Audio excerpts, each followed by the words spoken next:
এটা আমার মামার বাসা।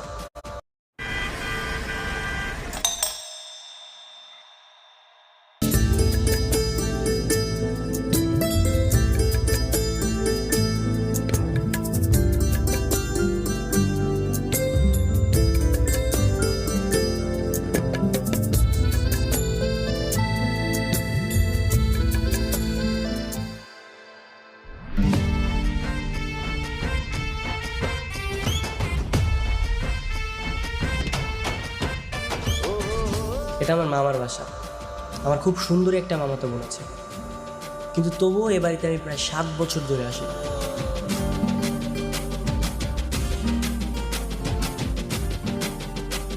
হাই দীপ্তি, কেমন আছো?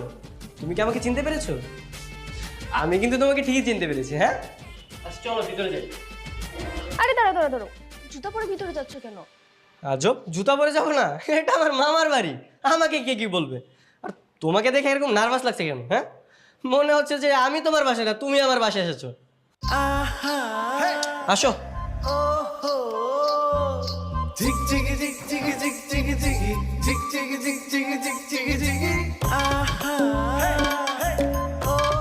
মা, কতদিন পর আপনাদের বাসায় আসলাম। হ্যাঁ, বাসাটা কত সুন্দর।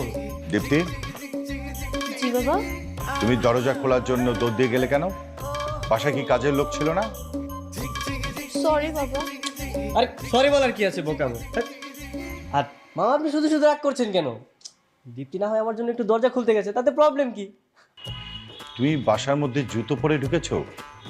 তুমি জানো না বাসায় প্রবেশের জন্য একটা ডিসিপ্লিন আছে? এর জন্যই 7 বছর ধরে এ বাড়িতে আসে। মা আমার এসব অদ্ভুত নিয়মকানুন ভালো লাগে না বলেই এ বাড়িতে আসে। না মামা, আসলে যে আমাদের বাসায় বেডরুমে গিয়ে জুতা খুলি তো, ও অভ্যাসটা রয়ে গেছে। তোমার মা তোমাদেরকে আমি ডিসিপ্লিন কি জিনিস সেটা শেখাতে পারলাম না। এই যে এতদিন পরে এলে, আমাকে একটা সালাম করেছো? সরি সরি মামা, আসসালামু আলাইকুম। ওয়ালাইকুম সালাম। আচ্ছা শোনো, আমি দূর থেকে এসছো, যা ফ্রেশ হয়ে খেতে আসো। দীপ্তি, লাঞ্চের সময় হয়ে গেছে, এসো খেতে এসো। আমি পরে আসি বাবা। গতকালকে তুমি 1 ঘন্টা লেট করে লাঞ্চ করেছো। এভাবে চলতে থাকলে তুমি অসুস্থ হয়ে পড়বে। তোমাকে আমি সবসময় বলেছি সময়ের কাজ সময় করবে। খেতে এসো, তুমি এসো।